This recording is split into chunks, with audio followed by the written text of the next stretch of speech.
Again, I will correct one senator who said that pag sila yung majority, mas maayos yung ebidensya, yung latag ng ebidensya. Hindi trabaho po ng senator judge na maglatag ng ebidensya. Trabaho po ito ng defense at saka po ng prosecution. Yung hamon mo, magpakita ako kung hindi iduwag. Para ko rin sinabi, halimbawa, Senator, ikaw, maging independent ka, kung hindi, duwag ka. You know, this is not a radio or TV program. This is not entertainment. This is the Senate of the Philippines. So we have to be more professional. Kung hindi ka lang Tulfo at kung hindi lang Tulfo si kapatid mong si Erwin, at sinumbong ko na kayo kay Tulfo Di ba? So ulitin ko po, we're talking about the truth. For so long, ang pinag-uusapan yung impeachment ng Vice President of the Philippines, Sara Duterte. Yung unang untrue o yung unang kasinungalingan ay kami daw po ay nag-take over bilang majority at in-install ako para daw i-dismiss yung impeachment, para daw maging partial sa impeachment. Nakita niyo po yung ebidensya. Napakabilis ng pagkilos, napakaayos po ngayon, pati sa pagbigay ng summon, sa pagsagot, yung schedule, ayos na po. Sinunod natin yung schedule na pinopose kay Senator Soto. There's no question that we're going to have that impeachment process that everyone is asking for. Question, yung mga bishop po, yung mga business group, yung mga school groups, humingi ba kayo ng apology? Di ba ang binigay nyo, resign ka agad? Resign ka agad, may judgment na kaagad. Pero ngayon nakita nyo, di ba?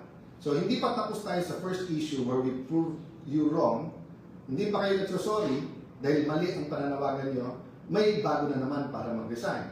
And then ngayon, yung 11, actually it's news because they said it today, but it's not new. Why? From day 1, February pa. February na pinipigilan nila na matanggal si Senator Soto at mabuwag ang kanilang mayorya at maging minority, ginamit na po pati yung mga kaso sa minority members na kasama namin na huwag kayong lilipat. Pag lumipat kayo, tuloy yung kaso. Pag hindi kayo lumipat, walang kaso. Sinabi na to ni Senator Jinggoy for the first time, inamin niya na totoo. He has evidence. A few times, I was there, kaya narinig ko yung conversation, kaya alam kong totoo. So, we're going back to the issue. The issue is not work. The issue is what is our priority. And this is the end time.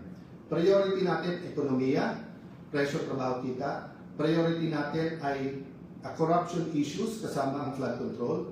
At accountability issues, yung po yung pangatlo, yung impeachment.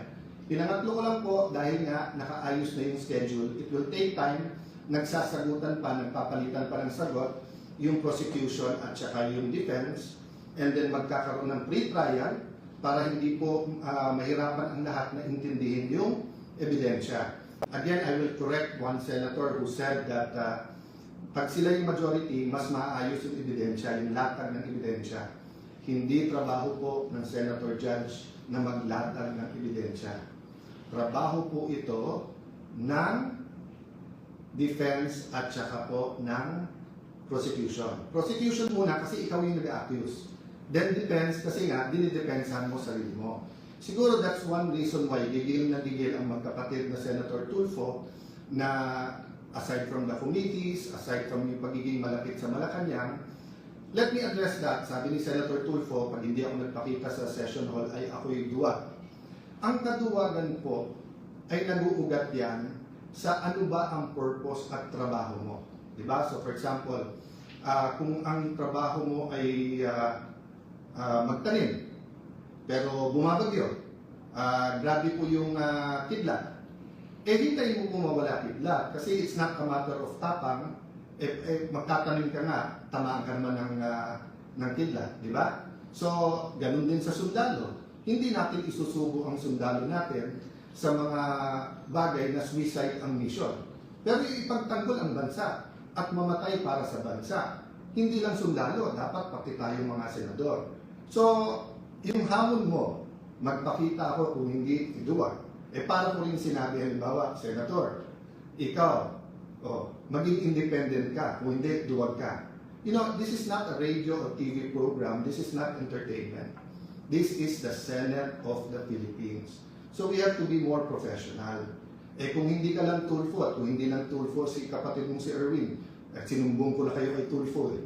Di ba? Pero ang reality is, because nandiyan kayo, because you have a strong voice, use it for the good of the country. There are also issues facing you. So you ask Joel Villanueva, you ask Jingoy Estrada, you ask Chis Escudero to face it squarely. So face the issues also squarely. Huwag yung titigilan natin yung Blue Ribbon na committee and then gagawin natin personal yung lahat ng issues. There are issues facing all of us. Pati ba naman Senator Tulfo, lahat na ng pinapay, binintang nyo sa amin. Nung panahon ni President Duterte, kamping-kampi kayo sa drug war. Ngayon naman, baita. Tapos lahat ng pinatay, sinisin nyo. So, pati ba naman internet at saka aircon, sa akin nyo pa rin sinisip. O baka murder pa yung kaso na yan, ha? Murder kasi pinatay ang wifi at yung kuryente. Nakita ko na po ang report, yung po palang master, yung pong centralized aircon, yung master switch or yung sa kuryente, nasa GSIS yon at may nag-trip ng wire. Kaya around 6 o'clock, nagkaroon talaga ng problema sa aircon. So, hindi po namin gagawin sa inyo yun. I've always treated you well, whether I'm close to you or not, whether you're in the minority, majority, and I will continue to treat all of you well. But kayo ang nami-personal, because kami, it was been one issue after the other, di ba? Hindi kami ang nagpapasok sa NBI sa Senado, yung May 11.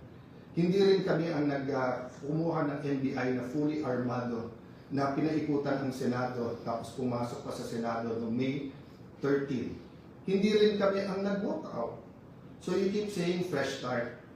Every Senate President that I've served under, whether I was the majority leader or minority leader, whether I was in the leadership or I was just a simple follower, I gave them a chance. So let